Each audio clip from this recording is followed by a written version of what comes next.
y'all for letting us do that, just demo this thing. Well, good morning, and how are you? The reason why I like to have CNAs here is because they give the showers. So they really know what's going on in that shower room. And I'm really proud when a DON lets me bring a couple of CNAs in to show this thing. But this is a pre-CNA survey that I'm gonna do just real fast, okay? Just to show you a little math. How many beds do we have here roughly? 91. 91, I'm gonna say 90. Okay, and how many times do we shower people here a week, roughly? 3 times. Okay, so that's 270, that's 270 showers a week roughly. Now, out of those showers, shower lady, 2 shower ladies. She's the team leader of CNA. Okay, you were familiar with showers. Yeah. Oh, yeah. This is my question, We all are. I just want to ask you roughly, this isn't anything scientific, I'm just trying to make a point. Ladies, out of 10 showers, how many times would you say a resident has an incontinent accident in the shower room? 9 out of 10. 9 out of 10, if not 10. 9 out of 10? So you just say 90%, okay? Just about every time. And what I do by doing this little survey is, what I try to do is estimate how many times a year in our shower room that we have incontinent accidents. And I can tell you right now, if you took this would be like 10,000 times a year that we would have that many incontinent accidents in a 100-bed home, or this 90-bed home. And my point is this, and the reason why I do this survey is because I want everybody to really think about UTIs, antibiotic use, and secondary infections. Because usually it all starts with a UTI, and most UTIs are from Incontinence. or E. coli, right? Cultured out E. coli. And the wild thing is I've proven that CNAs are doing a fantastic job of bedside pericare. I'll explain that to you in a minute. But why I made a chair like this is because ever since I was a young man growing up, my father sold whirlpools. And I grew up in that industry. That's all I've done my whole entire life is sell bathing equipment to nursing homes, and I'm 56 years old. But I saw whirlpools being used less and less and less, but I saw the same old shower chair that we've been using since 1962. It's the same chair. It is. I mean, it really You is. probably still got one around here somewhere. Yeah, I think I seen Josh Fisher one down the hall the other day. Yeah, and you know, that's why I say there's a correlation between good bedside pericare and the shower. Because y'all know y'all are trained, CNAs are trained how to do pericare where they're laying flat on their back, and you do the front of your resident first, and you wash it and you dry it, then you do the rear of your resident and you wash it and dry it. But then we go to the shower room and they sit flat on a round looking toilet seat. Usually they come out of a dirty brief. Now this is peanut butter and this is exaggerated a little bit. But to the bathing ladies, have you ever seen something that looked kind of like that? Okay, and just roughly, how often do you see that? Do you see that every week? Do you see that once a month? Every week. Every week? Every day? I was gonna say every day.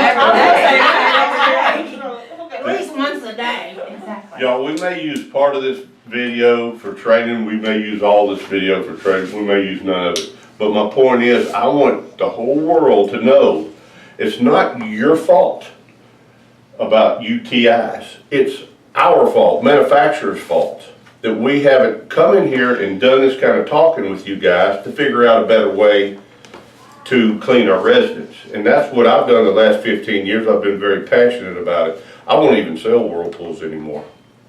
But I'm very passionate about showering, fixing the way we shower. So I want to show you what I came up with. The first thing I wanted to get rid of was that donut seat because I knew there was a problem. If we're getting E. coli in our urethra, there's got to be a reason. And accidentally, after putting these chairs in and making the split seat, I didn't even know. 5 years ago, I didn't know if you had 1 UTI or 1,000. I had no idea. But now I do. I know how many you have. I know how to find out how many anybody has, and I know it's important that we try to reduce them, especially with the new NDS stuff. Did you read that letter from Jay Taylor from the state week before last? No, Well, it's I about, haven't got a letter. it's about increasing or trying to decrease problems, doing things like the pre-survey I just did, fixing problems, culture change, like this is a culture change product, and then having some kind of result at the end. And what the state's doing is going to give you better reimbursement. The lower your infection rates, the more money you're going to get because you're doing a good job. Right. They're going to reward you. That's basically what it is. But back to the chair, what I did was make a split seat, and what the coolest thing about this chair is when you sit in it naked, it does this, all right? It does it for a reason, so you can rinse and clean their bottom. Now, once you put somebody in this chair, we tilt them back, and this is what makes the most sense of all. Now we put them in the same position, just like we're doing pericare in the bed, right? We have the E. coli down here, and we have the urethra up here, and water doesn't run uphill. But being flat in these chairs we're using, y'all, I'm telling you, when you get rid of those chairs and try something like this, you'll see something magical happen. And you'll see a decrease in your UTIs, and it happens everywhere. I put this chair everywhere it happens.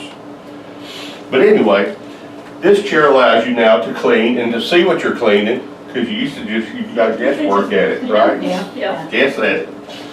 But we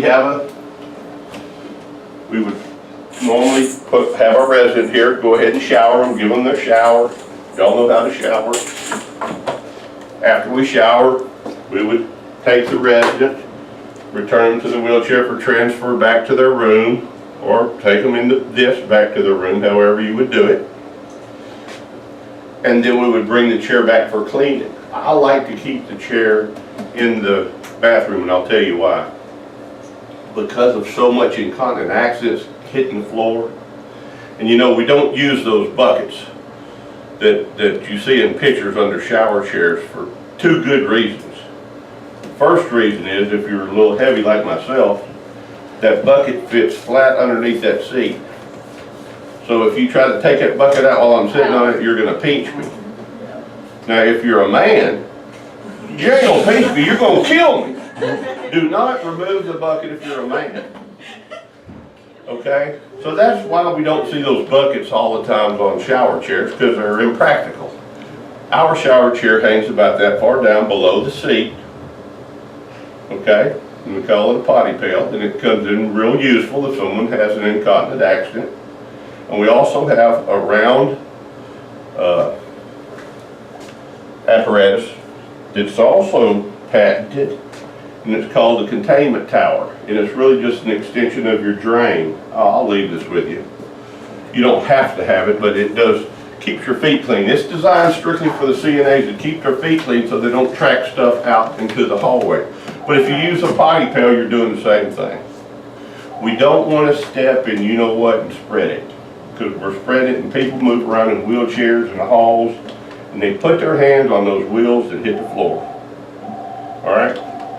So after we finish the shower, we bring the shower chair back into the shower stall, and we always mount the disinfector in the back of the shower stall. And I'm going to tell you why it's real important. Because when you come out to clean the chair and the stall and spray the floor with disinfectant, watch my feet. What's happening with my feet right now? Walk back. I'm walking right in disinfectant. So now what am I spreading with my feet? Disinfectant. I'm not spreading X, Y, or Z, Yeah. the bad stuff. I'm spreading good stuff. And that's basically how this system works. But the miracle of it is culture change. We need to do a little changing. And part of it is you need some new equipment in your shower room to get the job done properly. So, if y'all have any questions, I got to show you. Are y'all on? The disinfectant is under lock and key, and we usually mark it with a marker. So who's ever in charge, like this supply lady or who's ever in charge of filling these up, she can tell, and the director nurses can tell how much they're using. Are they even cleaning the chair? Yes, if you're, number one, if you're even using it. Number two, are you using too much? Right. It's not so much to check on the CNA, it's to guarantee that the residents get in a clean chair. That's what it's all about. So that's one thing we do I wanted to mention. And the other thing, I forgot I to like say, this, I Yeah, heard this this. is the part I like. this is the coolest thing in the world. This is the only shower chair I know of that you can actually do this. You can put on a brief while they're sitting in here, and you can take off a brief back or forward while they're sitting in there. That in itself, think about it. Oh, yeah. You're gonna cut the odor if you're moving them up and down the hall without any briefs on. The briefs really ought to be taken off in the shower room, and disposed of in there in a bag, and then that's where you put them a new brief on. So when they go out, they're ready to go.